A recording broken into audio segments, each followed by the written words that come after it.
Tila, binueltahan naman ni Manila 3rd District Representative Joel Chua si Senate President Jesus Escudero matapos questionin ng senador ang pagkakatagal-tagal na pag-upo ng Kamara sa impeachment pa rin ni Vice President Sara Duterte.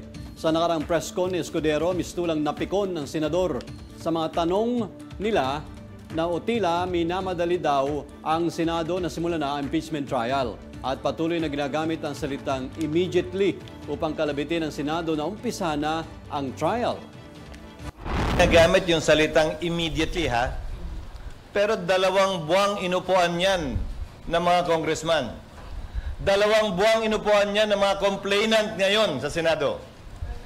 Kung ang interpretasyon nila ng immediately, yung salitang immediately talaga nandun ha, ay lumampas pa ng 2 buwan dahil hanggang ngayon di pa nila nire-refer.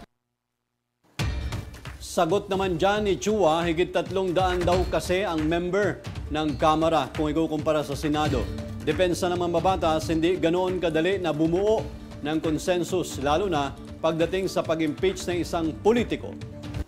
Kami po kasi hindi naman po pwede kaming mag-file ng impeachment complaint na baliwala lang.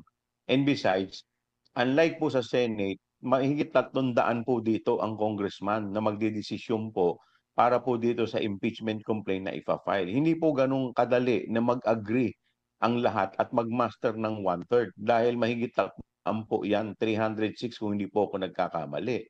Unlike po kasi sa Senado, 24 lang po yan. Madali po yung kumausap ng 24 senador.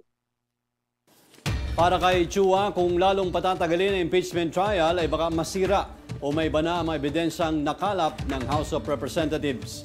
Bagamat ignagalang na mamambabatas ang pasya ng Senado o ng Senate Impeachment Court, ay nakikiusap naman silang baka pwede nang simulan ngayong Marso ang pagdinig.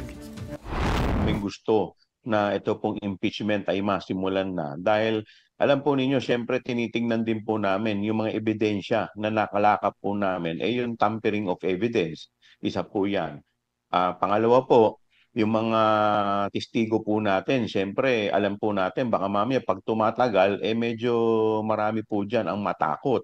Habang tumatagal po ang trial, ang pagsisimula ng impeachment, nanganganib po yung mga ebidensya po namin at yung mga testigo po namin. Sa kanya naunang pahayag, sinabi na ni Escudero na ang actual na hearing ay gagawin sa July 30. Si Chua, isa sa tatayong House Prosecutors sa darating na pagdinig. Ang kanyang komite na Good Government and Public Accountability ay nagsagawa ng pagdinig sa anomalya sa paggamit ng pondo ng Office of the Vice President at Department of Education.